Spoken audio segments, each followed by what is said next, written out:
Hello everyone, आज का हमारा टॉपिक है एपिडेमियोलॉजी ऑफ ओरल कैंसर, जो कि एक बहुत रिक्वेस्टेड वीडियो है। तो चलिए इस वीडियो को स्टार्ट करते हैं। और अगर आप इस चैनल पर नए हैं तो प्लीज़ इसे सब्सक्राइब कीजिएगा, और वीडियो अगर आपको हेल्पफुल लगती है तो प्लीज़ इसे लाइक एंड शेयर ज़रूर कीजिएगा। चलिए स्टार्ट करते हैं। Cancer is one of the major threat to public health in developed world and increasingly in developing world.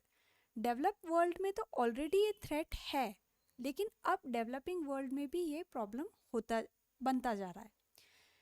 Oral cancer is one of the 10 leading cancer in the world के अंदर ये leading cancer के अंदर आता है। इसे हम कैसे डिस्क्राइब कर सकते हैं? इट इज इंड्यूरेटेड अल्सरेटेड लम्प और सोर दैट मे बी पेनफुल और may not be painful, and is often associated with cervical lymphadenopathy। ये एक इंड्यूरेटेड अल्सरेटेड लंप है, जो कि लंप और सोर हो सकता है, जो कि पेनफुल है या नहीं है, और ये एसोसिएटेड रहता है सर्वाइकल लिम्फेडेनोपैथी के साथ में। तो हम कैंसर की सेल्स को क्या कैरेक्टरिस्टिक्स मानेंगे कि उस पेशेंट को या उस सेल में वो सेल कैंसरस है? तो उसमें एबनॉर्मल ग्रोथ रहेगी, प्लस उसमें एबिलिटी रहेगी कि वो एडजेसेंट टिश्यू को इन्वेट कर सके या डिस्टेंट ऑर्गन को इन्वेट कर सके। देन इतना ज़्यादा इसका इफ़ेक्ट रहेगा कि उसकी पेशेंट की इवेंचुअल डेथ भी हो सकती है। देन ये बहुत इंपॉर्टेंट वाइवा क्वेश्चन है।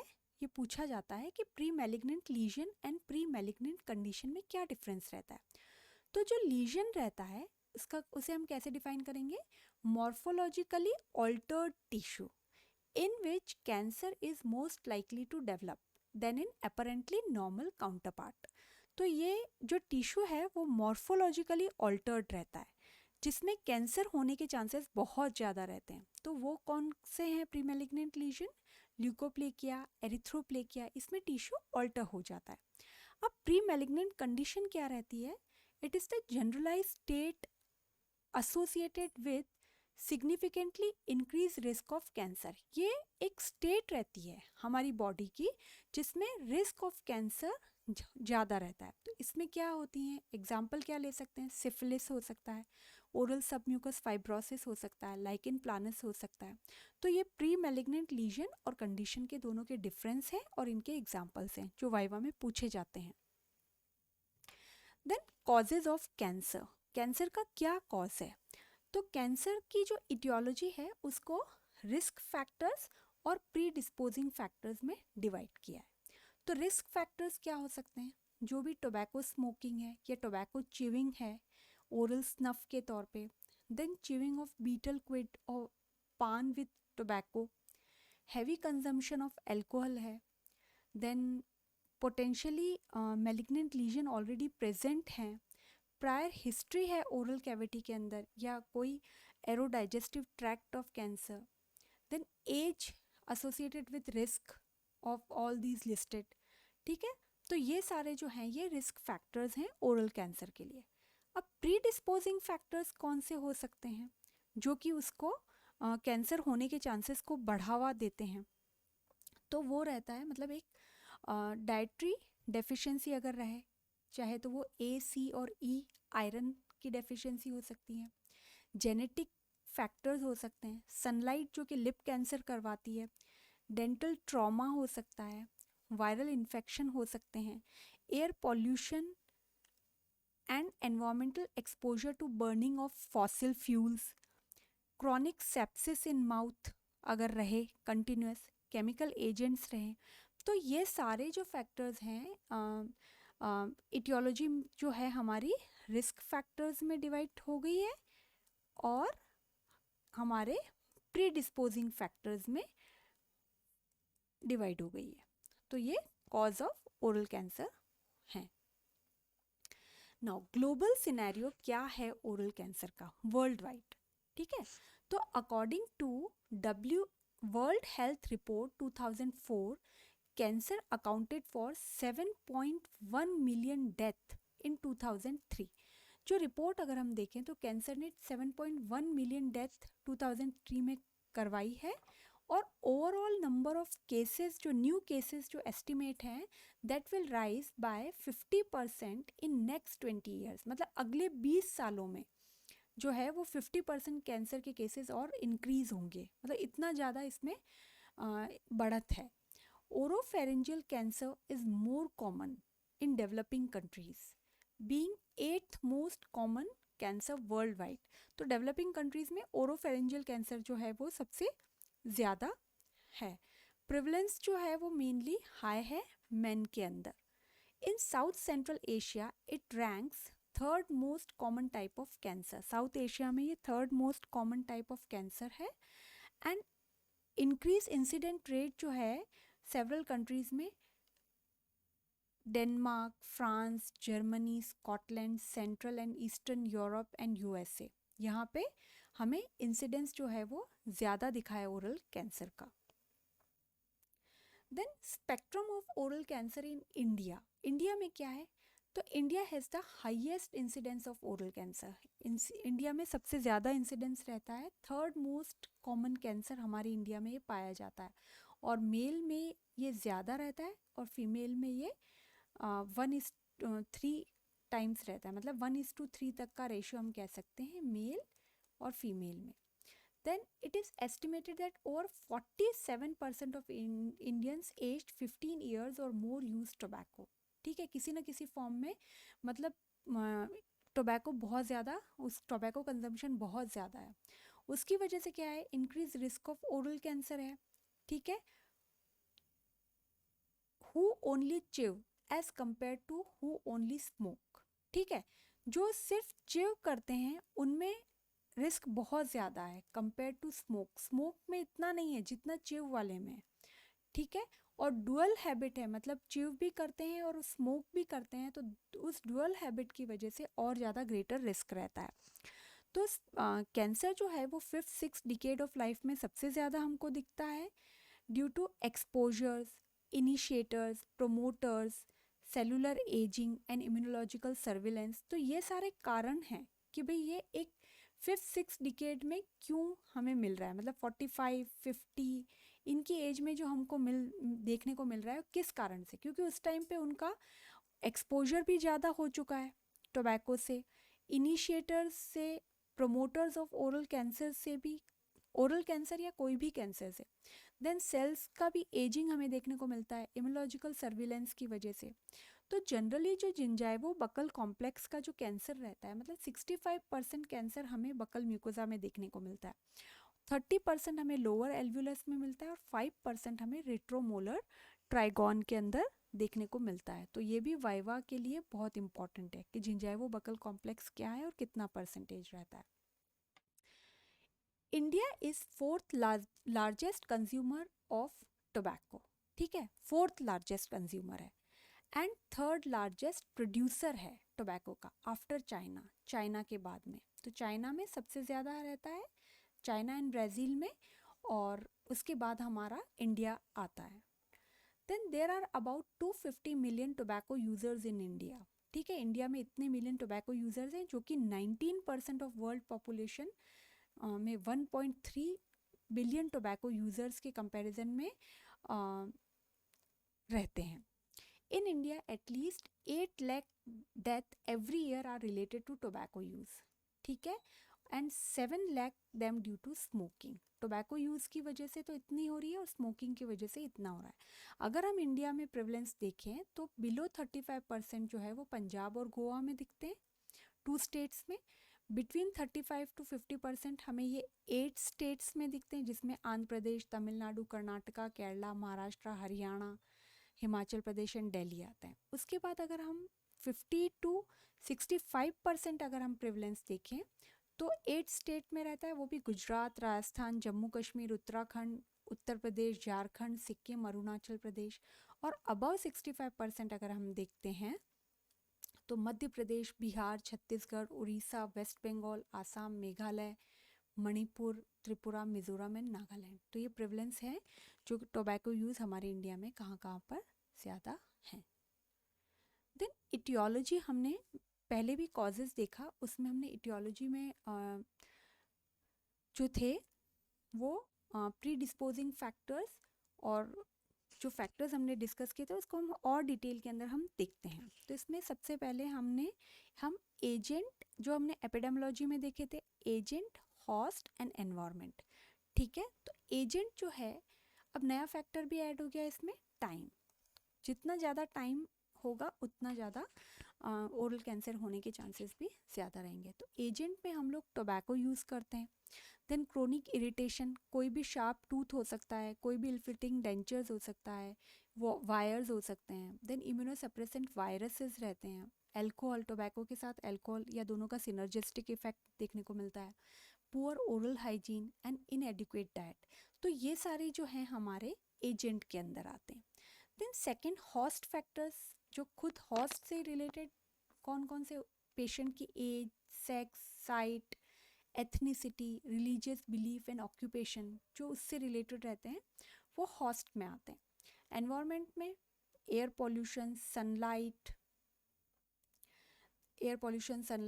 Then radiation, cultural practices, climatic condition, lifestyle and poverty, unemployment. तो ये सारे जो फैक्टर्स होते हैं ओरल कैंसर के अंदर वो हाँ 3 में डिवाइडेड हैं, जिनको हम 1 बाय 1 डिटेल में देखते हैं। नाउ तो सबसे पहले एजेंट के अंडर हैंड आता है टोबैको, जो टोबैको यूज़ है। तो अगर टोबैको का अगर हम हिस्टोरिकल बैकग्राउंड देखें तो Christopher Columbus island of San Salvador founded first. ठीक है, क्रिस्टोफर कोलंबस ने जो सैन सेल्वेडोर आइलैंड के वहाँ पे पहली बार देखा था। इंडिया में 16 to 17 सेंचुरी में से देखा गया है। टोबैको जो है वो कहाँ से वर्ड आया है, आइलैंड टोबैगो, जो कि वेस्ट इंडीज़ के अंदर है। ठीक है, टोबैको प्रिपरेशंस जो होता है वो species of plant of genus से आता है, निकोटियाना इन पोटैटो फैमिली। तो ये कहाँ से आता है, निकोटियाना से आता है पोटैटो फैमिली में। और क्रिस्टोफर कोलंबस ने पहली बार इनको आइलैंड ऑफ सैन सेल्वेडोर में देखा था, और टोबैको वर्ड आया है आइलैंड टोबैको। तो ये वाइवा में कई बार पूछ सकते हैं कि पहली बार किसने देखा, वर्ड टोबैको कहाँ से आया है, तो ये सारे क्वेश्चंस पूछे जा सकते हैं। देन टोबैको में क्या कॉन्स्टिट्यूएंट्स रहते हैं, तो टोबैको का सबसे पहला जो रहता है पॉलीसाइक्लिक एरोमेटिक हाइड्रोकार्बन, जो कि एक कार्सिनोजन है। देन निकोटीन, ये भी पोटेंशियल कार्सिनोजेनिक एजेंट है। फिनॉल, ये क्या करता है, गैंग्लियोनिक स्टिमुलेशन एंड डिप्रेशन करता है और ट्यूमर को प्रमोट करता है, आगे अगर ट्यूमर हो गई है तो उसको और प्रमोट करता है।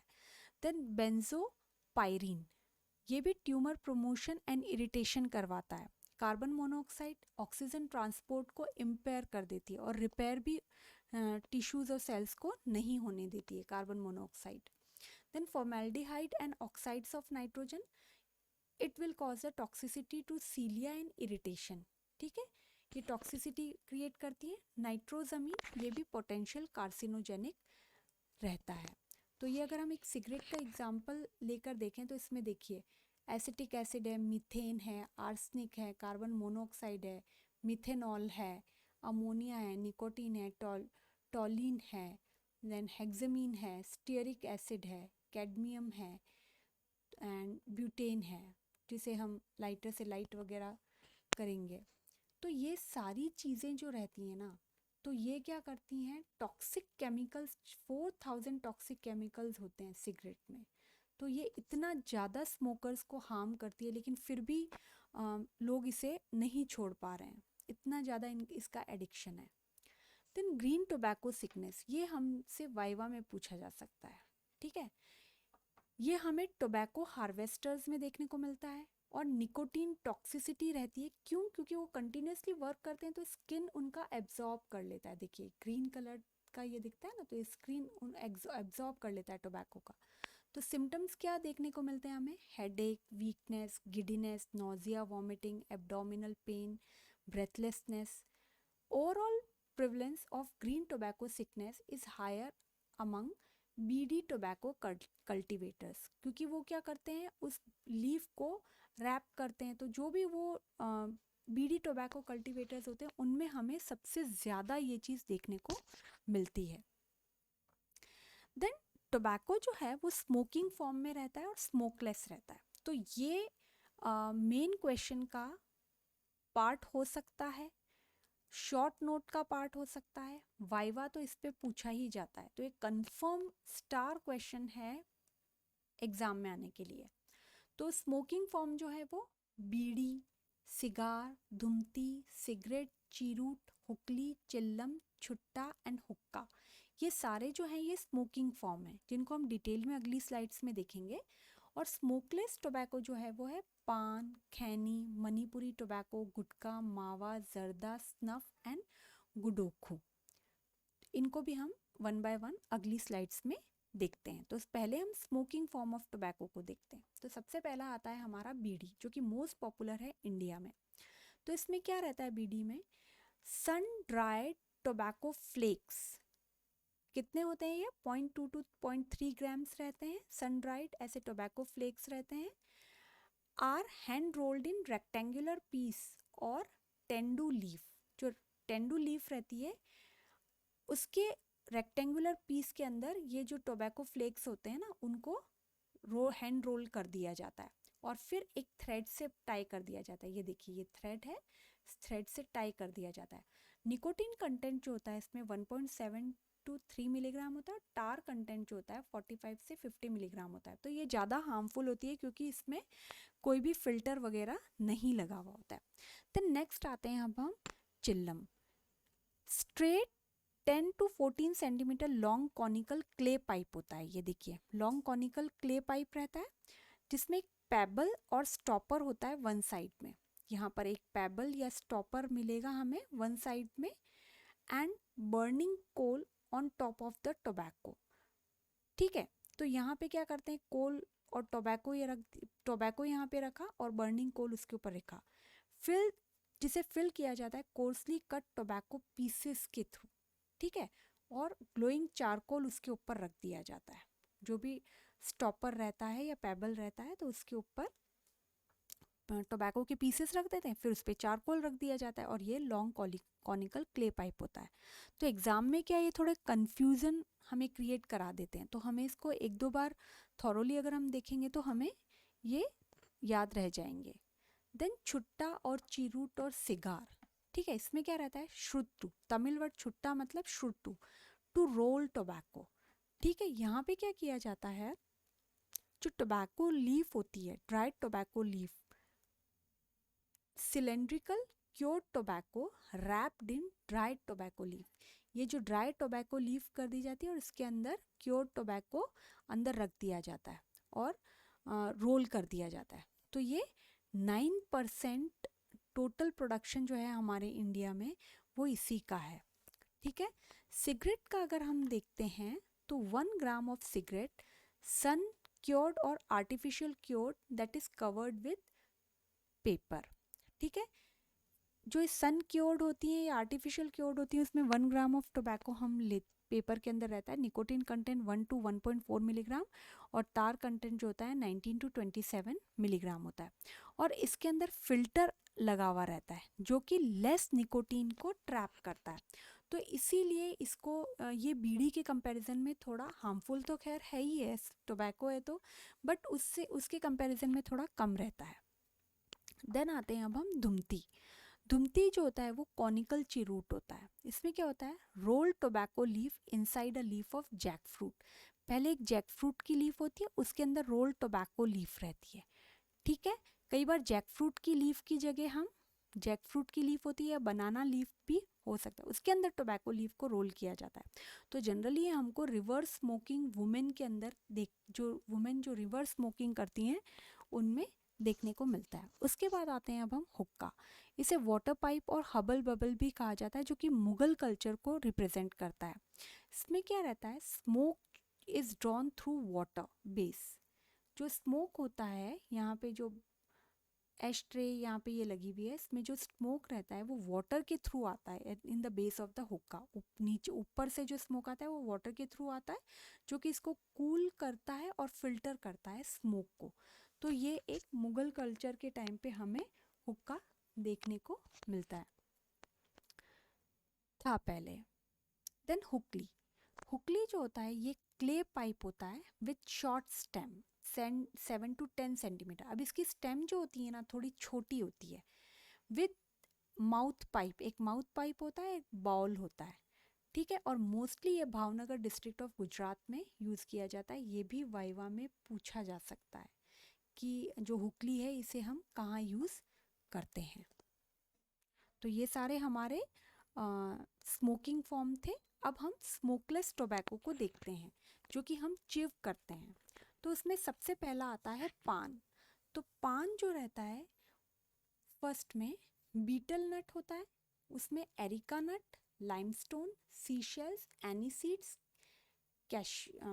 Cashew, cardamom, cinnamon, coconut and cloves and sugar and tobacco, ये सब कुछ ऐड हुआ होता है और उससे खाया जाता है। देन खैनी जो होता है इसमें क्या रहता है, आपने कई बार लोगों को हाथ में देखा होगा कि वो सन ड्राइड टोबैको लेते हैं, उसमें थोड़ा स्लेक लाइम मिलाते हैं प्लस कुछ एरिका नट्स मिला के पेस्ट बनाते हैं मिक्सचर में। देखिए जैसे कि ये अपने हाथ में ये बना रहे हैं, ठीक है।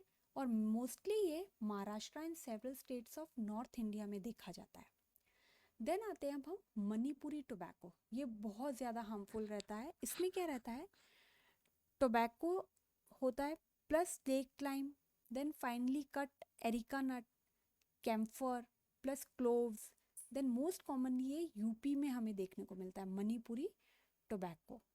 देन गुटका जो रहता है इसमें वही एरिका नट, टोबैको, स्वीट, और इसे हम कैसे प्रिपेयर करते हैं, बीटल नट को क्रश करने के साथ। देन आते हैं हम मावा। इसमें क्या रहता है, थिन शेविंग्स रहती है एरिका नट की, प्लस टोबैको होता है प्लस स्लेक लाइम रहता है, जिसको एक सेलोफेन पेपर के अंदर रैप किया जाता है, ठीक है। और एक बॉल की तरह बना दिया जाता है, ऐसे रैप करके बॉल की तरह बना दिया जाता है। तो इसमें ये इंपॉर्टेंट है कि थिन शेविंग्स होती हैं एरिका नट की, और स्लेक लाइम और टोबैको रहता है। देन आते हैं अब हम जर्दा। Tobacco leaf boiled in water, ठीक है। वाटर के अंदर हम टोबैको लीफ डालते हैं प्लस लाइम डालते हैं, कुछ स्पाइसेस डालते हैं और उसे हम बॉईल होने देते हैं जब तक कि इवोपोरेशन ना हो जाए।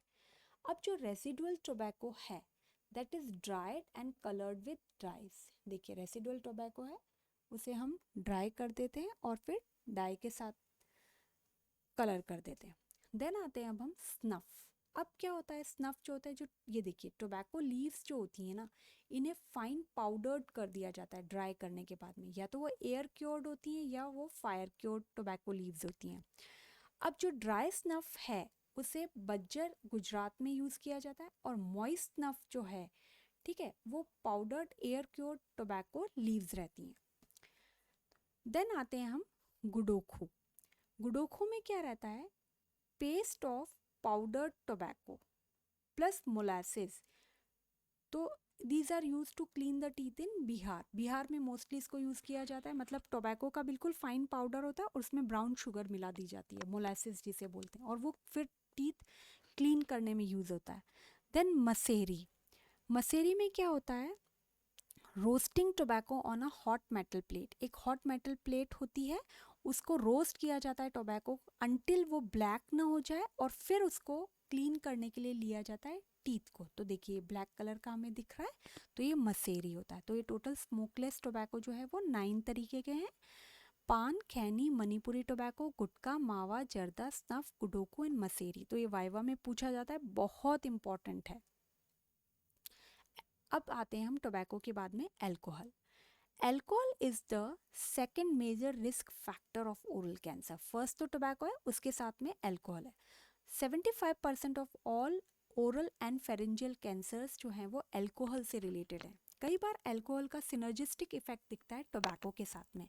सिनर्जिस्टिक इफेक्ट मतलब कि उसके साथ मिलकर वो चीज़ उसको और ज़्यादा कार्सिनोजेनिक बना देती है, ठीक है। तो ये क्या करती है, अल्कोहल क्या करता है, ओरल कैविटी को डिहाइड्रेट कर देता है, ठीक है। उसकी वजह से क्या होता है, टोबैको कार्सिनोजेंस जो रहते हैं वो इजीली माउथ टिश्यूज़ में परमिएट कर जाते हैं, क्योंकि ओरल कैविटी बिल्कुल डिहाइड्रेट हो गई है और म्यूकोजल परमिबिलिटी भी बढ़ गई है। उसकी वजह से जो भी टोबैको की कार्सिनोजन है वो फटाफट से अंदर एंट्री ले लेते हैं। कई बार क्या होता है, न्यूट्रिशनल डेफिशिएंसी रहती है, उसकी वजह से एंटीऑक्सीडेंट्स भी बॉडी यूज़ नहीं कर पाती है। और कैंसर से बचने के लिए कैंसर से बचने के लिए हमें एंटीऑक्सीडेंट्स ज़रूरी चाहिए। ठीक है। कई बार अल्कोहल कंजम्पशन की वजह से लिवर डैमेज होता है, जिसकी वजह से क्या होता है, lower immunity, reduce detoxification, active carcinogens, मतलब कार्सिनोजेंस बाहर नहीं निकल पाते, उनका डिटॉक्सिफिकेशन नहीं हो पाता है। तो मैक्सिमम अगर अल्कोहल इनटेक अगर हम ले सकते हैं तो उसकी रेंज 140 टू 280 ग्राम पर वीक है। ठीक है, ऐसा नहीं है कि आप ले ही नहीं सकते हैं अल्कोहल को, बट उसकी रेंज डिसाइड है, उसी रेंज के अंडर एंड हमको लेना है, नहीं तो वो कैंसर का बहुत बड़ा मेजर रिस्क फैक्टर बन सकता है along with tobacco. Other factor अगर हम देखते हैं एजेंट में ही, तो रहता है हमारा इनएडिक्वेट डाइट। ठीक है, the best example of oral cancer is attributed to dietary imbalance in human. Dietary imbalance अगर ह्यूमन में रहेगा तो हमें प्लमर विंसन सिंड्रोम देखने को मिलेगा। ठीक है, उसमें क्या है रहेगा, atrophy of mucous membrane of upper GI tract that will lead to oral cancer. ठीक है, तो इसको कम करने के लिए हमें fruits, vegetables, carotenes and fibres, इनको यूज़ करना पड़ता है। तो जो प्लमर विंसन सिंड्रोम है ये बहुत ज़्यादा इम्पॉर्टेंट रहता है। तो इसमें क्या रहता है, ट्रायड रहता है, वो रहता है किस चीज़ का ट्रायड रहता है, हमें डिस्फेजिया हमें देखने को मिलता है। ठीक है, मतलब पेशेंट जो है उस कोई भी चीज़ ठीक से नहीं ले पाता है। देन आयरन डेफिशिएंसी, अनीमिया हमको देखने को मिलता है। ठीक है, iron deficiency, then oesophageal webs. ठीक है, ये सारा ईसोफेजियल वेब्स हमें देखने को रहता है। तो ये तीनों का ट्रायड है प्लमर विंसन सिंड्रोम में। ठीक है, और ये जो है अगर ये पेशेंट में अगर हमें देखने को मिलता है तो वो क्या इंक्रीज कर देता है, risk of squamous cell carcinoma. ठीक है, स्क्वैमस सेल कार्सिनोमा किसका करवाता है, फेरिंग्स एंड ईसोफेगस। ठीक है, इसमें स्क्वैमस सेल कार्सिनोमा में देखने को मिलता है फेरिंग्स एंड ईसोफेगस। तो ये प्लमर विंसन सिंड्रोम जो है ये वाइवा में पूछा जा सकता है। देन अदर फैक्टर्स जो रिलेटेड रहते हैं वो होते हैं बायोलॉजिकल फैक्टर्स, जैसे कि HIV। ठीक है, जो human immunodeficiency virus, human papilloma virus, Epstein Barr virus, then HSV, herpes simplex virus 1, then candida infection. तो ये सारे जो फैक्टर्स हैं बायोलॉजिकल फैक्टर्स हैं। अब मैकेनिकल फैक्टर्स जो कैंसर करा सकते हैं वो क्या हैं, ill fitting dentures, sharp tooth, ये हो सकते हैं। केमिकल फैक्टर्स में आर्सेनिक, डाई, क्रोमियम, ये सारे फैक्टर्स जो हैं वो ओरल कैंसर को करवाने में हेल्प करते हैं। देन हमने देख लिया एजेंट फैक्टर, अब आते हैं हम होस्ट फैक्टर। ठीक है, होस्ट में क्या रहता है, जो पेशेंट इंडिविजुअल से रिलेटेड रहता है वो होता है एज डिस्ट्रीब्यूशन। वैसे तो ये कोई भी एज पे हो सकता है, लेकिन 5th डिकेड ऑफ एज में ज़्यादा रहता है। हमने अभी थोड़ी देर पहले डिस्कस किया था, क्योंकि उनका प्रोलॉन्ग एक्सपोजर भी होता है, एजिंग भी रहती है प्रोमोटर्स के साथ में, कार्सिनोजेंस में, इसलिए उनमें मोस्टली ज़्यादा दिखता है। जेंडर में अगर हम देखें तो males are more affected compare to females. Then ethnicity अगर हम देखें तो there are notable difference in oral cancer mortality and incidence between population groups according to ethnicity and socio economic status. मतलब अलग अलग एथनिसिटी के हिसाब से और सोशियो इकोनॉमिक स्टेटस के हिसाब से ओरल कैंसर हमें ज़्यादा देखने को मिलता है। तो वैसे तो mails and females equally affect रहते हैं। एथनिक ग्रुप जो होते हैं, कुछ एथनिक ग्रुप सिंगापुर और डेनमार्क और हवाई के अंदर, तो यहाँ पे ये जो है ओरल कैंसर के चांसेस हमको ज़्यादा रहते हैं। देन साइट डिस्ट्रीब्यूशन, ये बहुत इम्पॉर्टेंट है।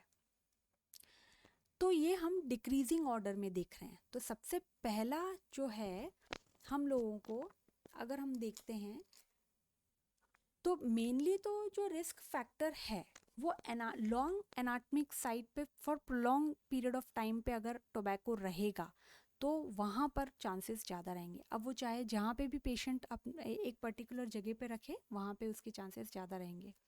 अगर हम डिक्रीजिंग ऑर्डर में देखें तो buccal mucosa, tongue, palate, gingiva, lips and floor of the mouth हमें देखने को मिलता है।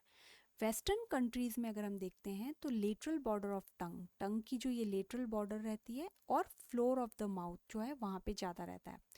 And in south east Asia, वहाँ पर हम अगर देखते हैं तो हमें buccal and retromolar most prone area रहते हैं, जो कि NW जॉनसन एटल ने 1991 में ये स्टडी दी है।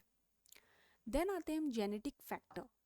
तो क्या रहता है इसमें, many gene alteration, due to many gene alteration there is development and progression of oral squamous cell carcinoma. ठीक है, expression of genes involved in DNA repair and stability of genome is also altered। ठीक है, तो gene alteration की वजह से expression of gene change हो जाता है और वो डेवलपमेंट एंड प्रोग्रेशन करवा देते हैं ओरल स्क्वैमस सेल कार्सिनोमा का।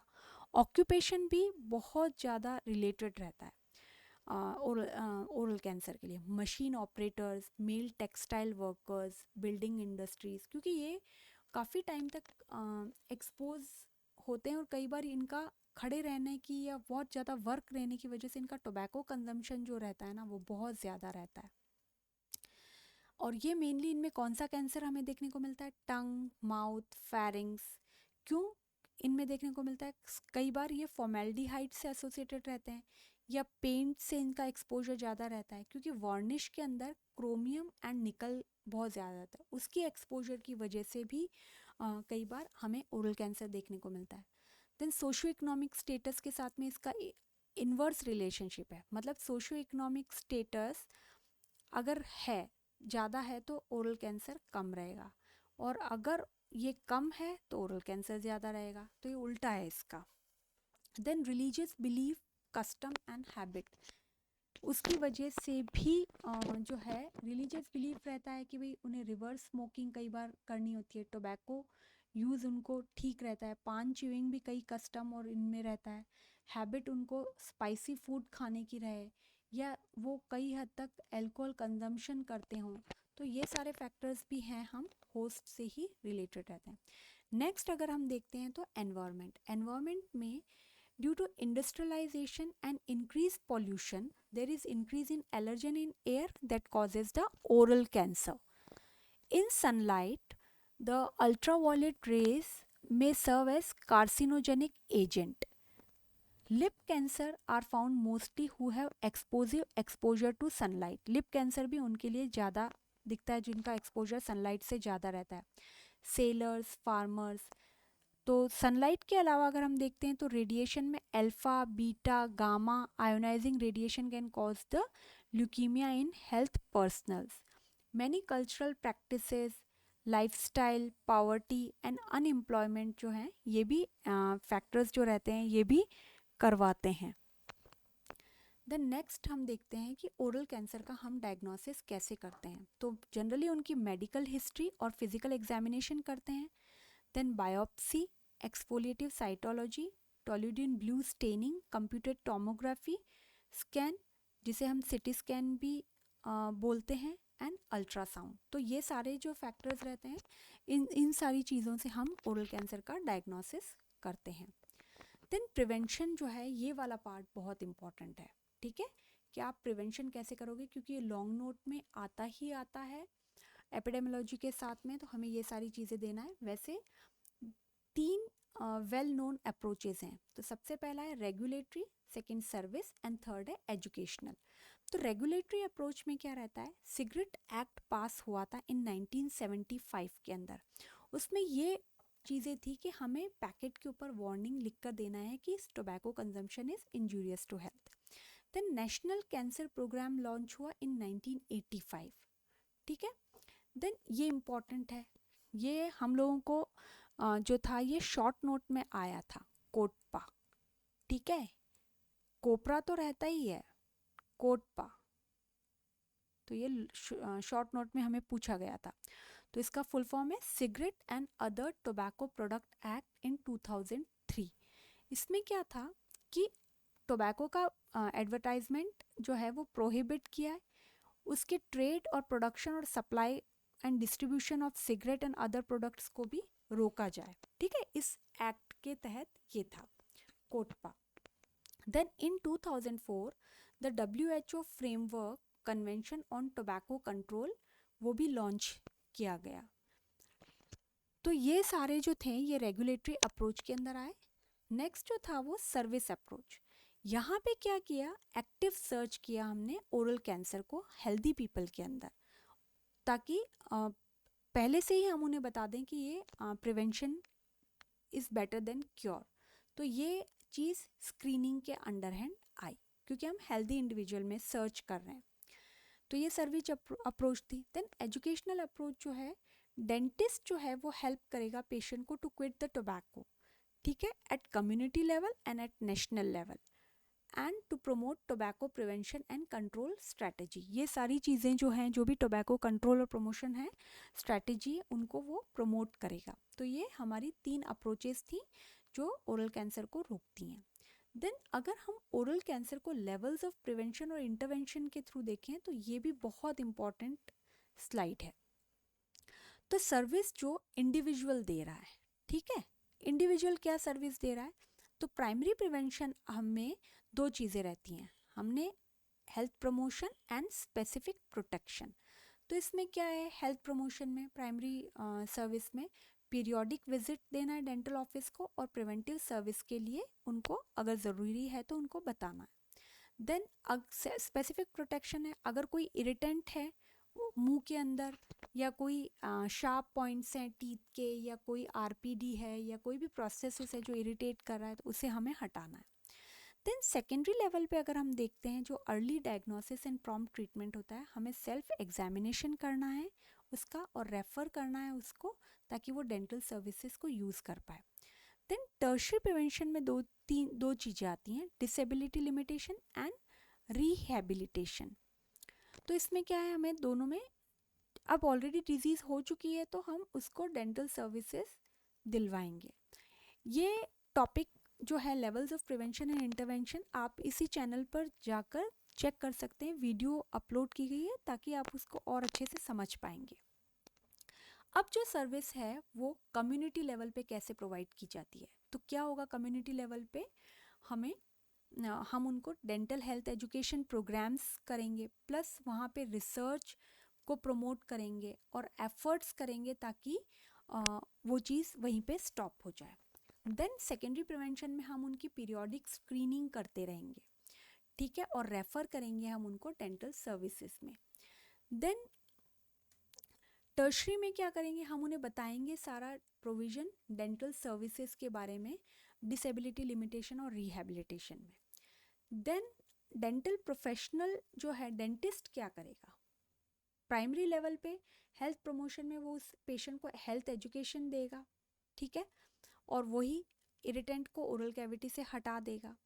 देन सेकेंडरी में हम देखेंगे कि कंप्लीट एग्जामिनेशन होगा उसका, क्योंकि डिजीज़ ऑलरेडी होने के चांसेस हैं, तो बायोप्सी करेंगे, ओरल साइटोलॉजी होगा, या कंप्लीट एक्सिशन कर देंगे, उसे हम हटा देंगे। देन अगर डिजीज़ और ज़्यादा डेवलप हो गई है तो हम कीमोथेरेपी, रेडिएशन थेरेपी, सर्जरी, ये सब डिसेबिलिटी लिमिटेशन में देंगे। और अगर ऑलरेडी नुकसान हो गया है तो रिहैबिलिटेशन के अंदर हम उसको प्रोस्थेसिस देंगे, then plastic surgery, speech therapy and counselling देंगे। तो ये सारे जो हैं 3 लेवल्स हैं प्रिवेंशन के, प्राइमरी, सेकेंडरी और टर्शरी, जिसके अंडर हैंड सर्विस इंडिविजुअल दे रहा है, कम्युनिटी दे रही है एंड डेंटल प्रोफेशनल्स दे रहे हैं। तो ये भी इम्पॉर्टेंट है। उसके बाद में लेवल्स को देखना। देन टोबैको सीजेशन काउंसलिंग के लिए हम क्या गाइड देते हैं, ये भी वाइवा के लिए बहुत इम्पॉर्टेंट है, शॉर्ट नोट में आ सकता है और कई बार ये लॉन्ग नोट का भी पार्ट होता है। तो सबसे पहला रहता है हमारा ask the patient about the use of tobacco, उसके बारे में पूछना है हमें, और ओरल साइंस को चेक करना है, जैसे कि स्टेन्स हैं या हेलिटोसिस है, कोई पैच है, वाइट पैच वगैरह, ये देखना है। देन सेकंड आते हैं हम एडवाइस करना है, ठीक है, क्या एडवाइस करना है, नॉन यूज़र्स हैं अगर टोबैको के तो उन्हें कहना है नेवर यूज़, और यूज़र्स हैं तो उन्हें एनकरेज करना है not to use in future, और उन्हें ये बताना है कि tobacco use is hurting your oral health, your finance and your family happiness. तो ये सारी चीज़ें उन्हें एडवाइस करनी है। देन असेस हमें क्या करना है, if patient is willing to quit, अगर वो क्विट करना चाहता है तो हमें उसके लेवल ऑफ डिपेंडेंस को देखना है। तो लेवल ऑफ डिपेंडेंस जो है हम अगली स्लाइड में देखते हैं, जो कि 3 तरीके का होता है। अगली स्लाइड में हम डिटेल में देखते हैं। देन अगर पेशेंट सिर्फ सोच रहा है क्विट करने का, तो हमें उसे मैसेज दिखाना है मोटिवेशन का कि हाँ ये चीज़ आपके लिए ठीक रहेगी। लेकिन अगर पेशेंट रेडी ही नहीं है क्विट करने के लिए, तो हमें फिर 5R मेथड को यूज़ करना है, जो भी हम अगली स्लाइड के अंदर देखेंगे डिटेल में। देन हमको उसका जो लेवल ऑफ डिपेंडेंस है उसको चेक करना है असेस में। देन फोर्थ है हमारा असिस्ट। ठीक है, असिस्ट कैसे करोगे? हमें एक फर्म डेट डिसाइड करनी है कि आप 1 वीक के अंदर छोड़ दोगे, 2 वीक के अंदर। फैमिली सपोर्ट लेना है हमें। देन पेशेंट को हेल्प करना है ताकि वो कोपिंग स्किल्स को डेवलप कर सके। देन उसे म्यूज़िक लिसन करना है, योगा करना है। तो इस टाइप के सारे जो चीज़ें हैं जो डिस्ट्रैक्शन से हटाए उसे, वो सारी चीज़ें हमें उसे असिस्ट करवानी है। देन आते हैं हम अरेंज। हमें फॉलोअप अरेंज करवाना है, कैसे? रिविजिट करके, टेलीफोन कांटेक्ट करके, या हेल्थ वर्कर्स को असिस्ट करके हम ये चीज़ कर सकते हैं। तो ये 5 A's जो हैं ये वाइवा में पूछे जाते हैं और हमें पता होना चाहिए टोबैको सीजेशन काउंसलिंग के अंदर है। अब जो हमने देखा ना कि देखते हैं तो लेवल ऑफ डिपेंडेंस मतलब वो कितना डिपेंडेंट है उस पर। तो अगर हाई है तो उसमें क्या रहेगा? Individual use tobacco with in 30 minutes of waking up. जैसे ही वो उठता है आधे घंटे के अंदर अंदर वो उसको यूज़ कर लेगा, और 25 से भी ज़्यादा टाइम वो यूज़ करेगा। तो वो हाई लेवल ऑफ डिपेंडेंस, मतलब उसके बिना वो नहीं रह सकता है। देन मॉडरेट लेवल में क्या रहता है? Individual use more than 30 minutes. ठीक है, आधे घंटे से ज़्यादा होने के बाद, उठने के बाद भी वो लेता है, और 25 टाइम से कम लेता है। ठीक है, तो वो मॉडरेट डिपेंडेंस है। लो में क्या रहता है? वो कभी भी 30 मिनट्स से पहले नहीं लेगा, लेगा ही नहीं। ठीक है, और कभी वो 25 टाइम से ज़्यादा नहीं लेगा। ठीक है, मतलब तो वो लो डिपेंडेंस रहेगी। फिर हमने बोला कि अगर पेशेंट विलिंग नहीं है क्विट करने के लिए तो हम 5R मेथड यूज़ करते हैं। तो हम 5R मेथड में क्या यूज़ कर रहे हैं? उसको R, ये जो हैं सारे, ये R5R मेथड। इसमें सबसे पहले हम रेलेवेंस ऑफ क्विटिंग देखेंगे कि आप क्विट करेंगे तो आपको ये फ़ायदा रहेगा, इससे ये चीज़ रहेगी, तो वो रेलेवेंस देखना है। देन रिस्क, हमें बताना है कि अगर आप कंटिन्यू यूज़ करेंगे टोबैको को तो क्या रिस्क हो सकता है। अगर पेशेंट क्विट कर रहा है टोबैको को तो हमें उसे रिवार्ड भी बोलना है। देखिए अब आपकी टीथ सही हो गए हैं और आपको कोई प्रॉब्लम ज़्यादा नहीं है, बकल म्यूकोजा वगैरह ठीक है। ठीक है, तो उसे थोड़ा, ताकि वो एप्रिशिएशन मिले उसे। रोड ब्लॉक्स हो सकते हैं क्विटिंग के, मतलब कि कोई ग्रुप ऐसा है जो उसे वापस उस ग्रुप टोबैको यूज़ में लेने के लिए हेल्प कर देगा। देन कोई भी चीज़ ऐसी रहेगी जो कि वो वापस उससे क्विट करने में उसे हेल्प नहीं करने देगी या उसे डिस्ट्रैक्शन करवाएगी। तो हमें ये सारी चीज़ें वापस रिपीट करवानी है। हर विजिट में हमें उसे बताना है कि ये सारी चीज़ें आपके लिए प्रॉब्लमैटिक हो सकती हैं। तो ये 5R मेथड है और ये लेवल ऑफ डिपेंडेंस है, ये सारे वाइवा में पूछे जाते हैं। देन जो है प्रिवेंटिंग रिलैप्स। अब किसी ने क्विट कर दिया, ठीक है, हम चाहते हैं कि उसे वापस रिलैप्स ना हो, वापस उसे आदत ना लगे, तो हम लोग NRT, जिसे रिप्लेसमेंट निकोटीन रिप्लेसमेंट थेरेपी बोलते हैं, उसमें हम च्युइंगम्स देते हैं, निकोटीन गम्स और पैचेस देते हैं। तो उसमें क्या रहता है, 4 मिलीग्राम ऑफ निकोटीन पीसेस जो रहते हैं वो गुटखा और मिंट फ्लेवर के तौर पे रहते हैं, और डीप ब्रीदिंग रहती है। इसको डिटेल में हम जब टोबैको सीजेशन काउंसलिंग की वीडियो हम लोग अपलोड करेंगे तब हम इसका और ज़्यादा डिटेल में देखेंगे। अभी वीडियो फ़िलहाल इतनी लंबी ना हो इसलिए हमने इनके सिर्फ नाम दिए हैं। देन एंटी डिप्रेसेंट थेरेपी भी देते हैं हम रिलैप्स को प्रिवेंट करने के लिए, along with nicotine replacement therapy. इसमें क्या रहता है, फर्स्ट लाइन थेरेपी रहती है, सेकेंड लाइन थेरेपी रहती है। फर्स्ट लाइन थेरेपी में बुप्रोप्रायोन SR सस्टेन रिलीज जो रहती है, एंड सेलेगेलिन जो रहती है। देन सेकेंड लाइन थेरेपी में क्लोनिडीन एंड नॉरट्रिप्टिलिन रहती हैं। तो ये एंटी डिप्रेसेंट रहती है अलॉन्ग विद NRT, ये भी दी जाती है। देन ये सारे तो इंडिविजुअल लेवल पे थे। अब जो फैसिलिटीज़ एंड सर्विसेज जो हैं वो different level health care delivery पे कैसे होता है, तो सबसे पहले ताल्लुक हॉस्पिटल्स में जो विलेजेस वगैरह में रहते हैं तो वहाँ पे हेल्थ प्रमोशन किया जाता है, होम केयर के बारे में बताया जाता है, अर्ली डिटेक्ट किया जाता है, पेन रिलीफ और पेलिएटिव केयर दी जाती हैं। देन डिस्ट्रिक्ट हॉस्पिटल्स में क्या होता है, वहीं पे भी सेम पेलिएटिव केयर तक बिल्कुल सेम है, लेकिन कोई कॉमन कैंसर अगर हो भी जाता है तो वहाँ हम उसको ट्रीटमेंट देते हैं, बाकी सारी चीज़ें सेम है, बाकी हम उसे ट्रीटमेंट देते हैं। देन उसके बाद मेडिकल कॉलेज में अगर रेफ़र किया गया है तो palliative treatment and treatment of common cancer यहाँ तक सेम है। फिर वहाँ पे जो मेडिकल ऑफिसर्स होते हैं उनको ट्रेनिंग दी जाती है और पैरामेडिकल पर्सनल्स को भी ट्रेनिंग दी जाती है। तो जैसे जैसे है उनको सर्विसेज ज़्यादा एडवांस मिलती हैं। देन फिर रीजनल कैंसर सेंटर जो है वहाँ पे पेलिएटिव केयर तक तो मिलता ही है, फिर हम स्क्रीनिंग प्रोग्राम्स होते हैं वहाँ पे, रिसर्च सेंटर्स में ट्रीटमेंट होता है कॉमन कैंसर का, मेडिकल ऑफिसर्स को ट्रेनिंग होती है, देन एपिडेमोलॉजी वहाँ पे उसकी स्टडी की जाती है। तो ये different level of health care delivery पे उनको फैसिलिटीज़ मिलती हैं।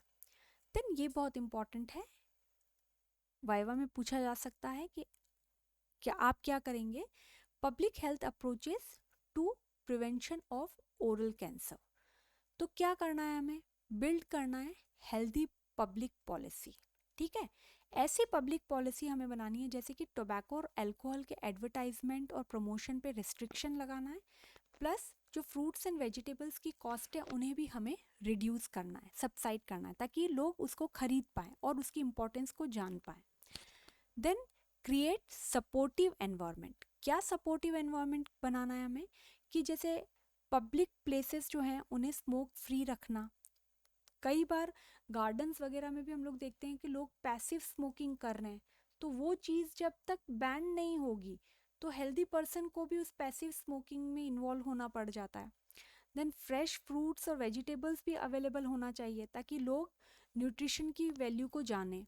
Then strengthen the community action. ठीक है, कैसे, हमें ऐसे community based smoking cessation support groups बनाने हैं जो कि हेल्पलाइन करे। किसके लिए हेल्पलाइन करे, जो group high rate of smoking करता हो। ठीक है, उनको हेल्प करने के लिए हमें ऐसे ग्रुप, सपोर्ट ग्रुप बनाने की ज़रूरत है ताकि वो उनको वहीं पर स्टॉप करे। Then develop personal skill.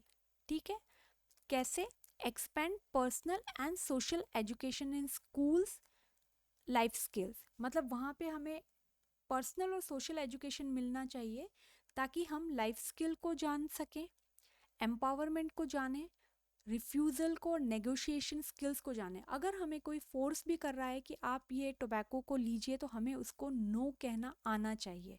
तो ये सारी चीज़ें जो हैं ये सोशल स्कूल्स वगैरह में डेवलप होनी चाहिए। Then reorient health services. तो इसमें क्या होना चाहिए कि increase number and range of health professional, promotion professionals. मतलब हमें और ज़्यादा हेल्थ स्टाफ की ज़रूरत होनी चाहिए जो कि एक्सपर्टाइज हो, expertise in smoking and alcohol support. मतलब जो भी स्मोक कर रहा है, अल्कोहल कर रहा है तो उसको स्टॉप करना चाहिए। ठीक है, एक्सपर्टाइज इन मतलब यहाँ पर रोकना, ये चीज़ हम ऐड नहीं कर पाए, तो यहाँ पे वो स्टॉप करना चाहिए कि जो भी स्मोक कर रहे हैं या अल्कोहल ले रहे हैं तो उनको सपोर्ट ना मिले। ठीक है, तो इस टाइप के हमको हेल्थ सर्विसेज को डेवलप करना है, हेल्थ प्रोफेशनल्स को लेके आना है। ठीक है, ताकि उनको अल्कोहल का सपोर्ट और ये सब चीज़ें ना हो, स्टॉप।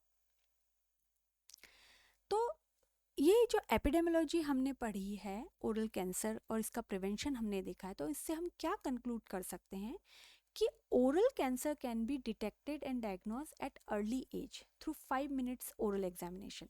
मतलब अर्ली एज पे हम इसको पहले ही देख सकते हैं। ठीक है, कैसे, बाय स्क्रीनिंग।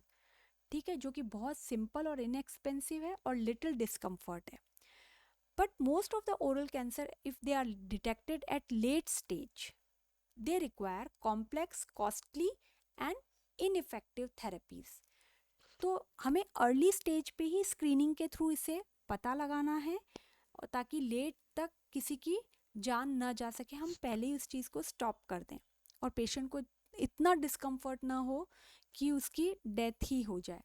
तो वर्ल्ड नो टोबैको डे जो है वो 31 में एवरी ईयर हम सेलिब्रेट करते हैं, और it was first suggested by WHO in 1987 के अंदर फर्स्ट इसको सजेस्ट किया गया था।